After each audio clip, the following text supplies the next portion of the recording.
Hi there. I looked through all my videos and realised I hadn't actually done the review of the Intercity that I'd promised a little while back. Now, there's few other users on YouTube who have already done one.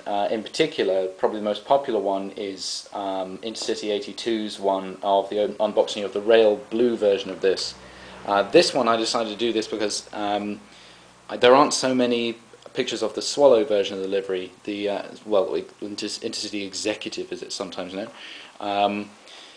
So I decided to do one, and also to show a bit more, a bit of running than I would have been able to do if I was just doing a sort of standard sitting at my desk type review. Okay, so first things first, I think the best part about this is a really much improved body weight.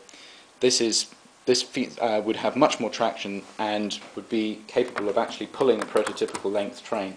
At the moment, I've got 3 cars on this and the dummy power car, because I have fairly limited space on the layout, and most of my sort of high-speed type trains I keep to about 3 cars length, or roughly this kind of length. You see my Acceler Express, I've got 3 cars.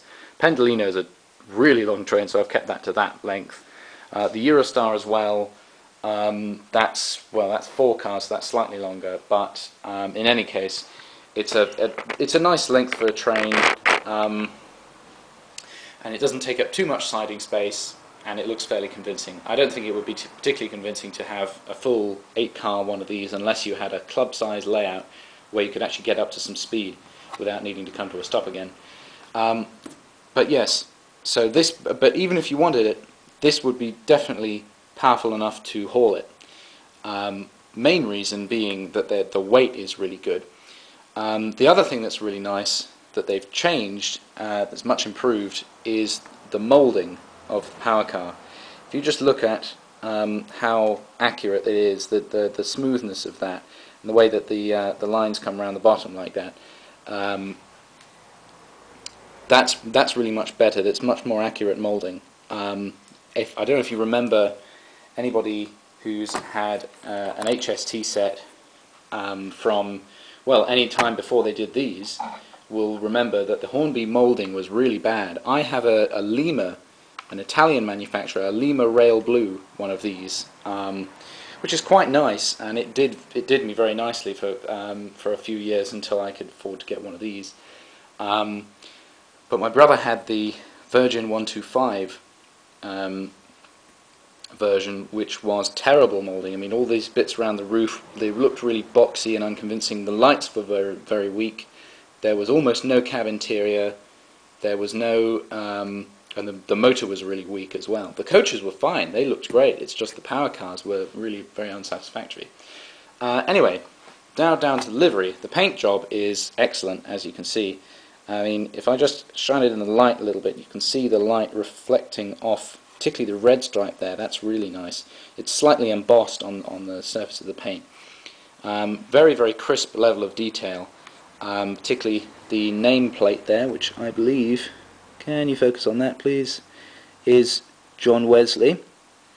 And then when we come along the side of the unit to the Swallow logo, is really crisply done. All those sort of fading out lines, they look great. So yes, great job on the livery. Very, very sharp definition. I'm almost saying it's an HD train. That sounds weird. But yes, one of the things I always found disappointing about the Hornby ones is that they never bothered to paint the grille between the headlights any different colour. On the Hornby one, it was yellow. They just left it yellow, and it didn't look like the real thing at all, because it completely changes the look of the kind of front of the train. It doesn't look like the same thing. It looks very toy-like and not very interesting. So they've actually gone to the trouble not only of doing it black, but they've actually done like a little moulded bit in there. You can just about make out that's where they've got the horns. So yes, and also a little bit of silver outline on the lights. The headlight, I guess you'd call them array in the front there. And here's where we come to the best bit.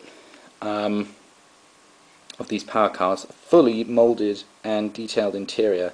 You can just about make it out through the window, some of the detail in there. Let's try and get it to focus. Yeah, you're just starting to get a little sense of how much they've actually gone to the trouble. Opening doors, of course, as well, and unlike the cellar doors, you would actually be able to get into it. Alright, so let's see some running.